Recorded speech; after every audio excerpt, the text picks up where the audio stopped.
Khasekhemwy was the final king of the Second Dynasty of Egypt. Little is known of Khasekhemwy, other than that he led several significant military campaigns and built several monuments, still extant, mentioning war against the Northerners. His name means the two powerful ones appear. Reign length. According to Toby Wilkinson's study of the Palermo stone in Royal Annals of Ancient Egypt, this near-contemporary 5th dynasty document assigns Khasekhemwy a reign of 17.5 or nearly 18 full years. Wilkinson suggests that a reign of 18 complete or partial years can be attributed to Khasekhemwy, since the Palermo stone and its associated fragments record years 3 to 6 and years 12 to 18 of this king, and notes that his final year is recorded in the preserved section of the document. Since the cattle count is shown to be regularly biennial during the Second Dynasty from the Palermo stone, a figure of c. 18 years is likely correct for Khasekhemwy. Biography.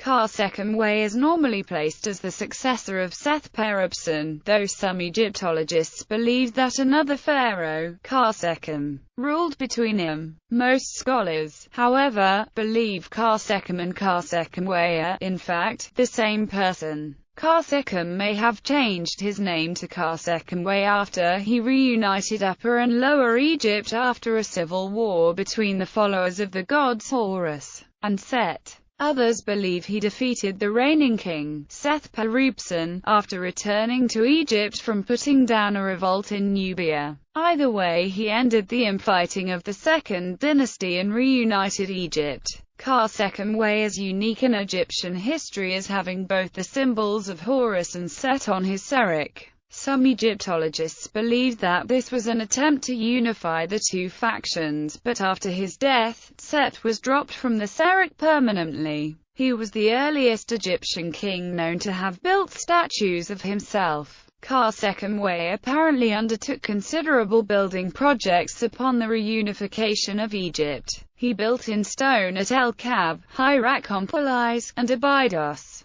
He apparently built a unique, as well as huge, tomb at Abydos, the last such royal tomb built in that necropolis. The trapezoidal tomb measures some 70 meters in length and is 17 meters wide at its northern end, and 10 meters wide at its southern end. This area was divided into 58 rooms. Prior to some recent discoveries from the First Dynasty, its central burial chamber was considered the oldest masonry structure in the world, being built of quarried limestone. Here, the excavators discovered the king's scepter of gold and sard, as well as several beautifully made small stone pots with gold leaf lid coverings, apparently missed by earlier tomb robbers. In fact, Petrie detailed a number of items removed during the excavations of Amelino. Other items included flint tools, as well as a variety of copper tools and vessels, stone vessels and pottery vessels filled with grain and fruit. There were also small, glazed objects, carnelian beads, model tools, basket work and a large quantity of seals.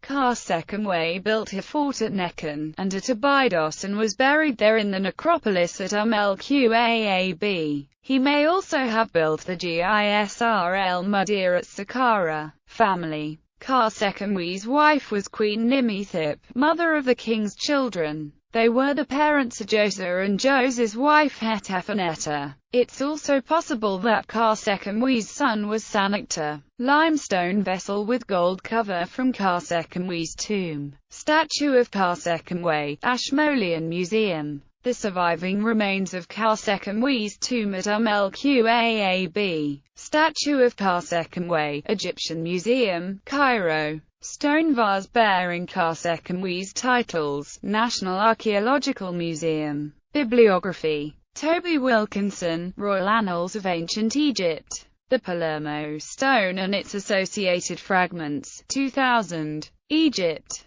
Khasekhemwy of Egypt, Second Dynasty.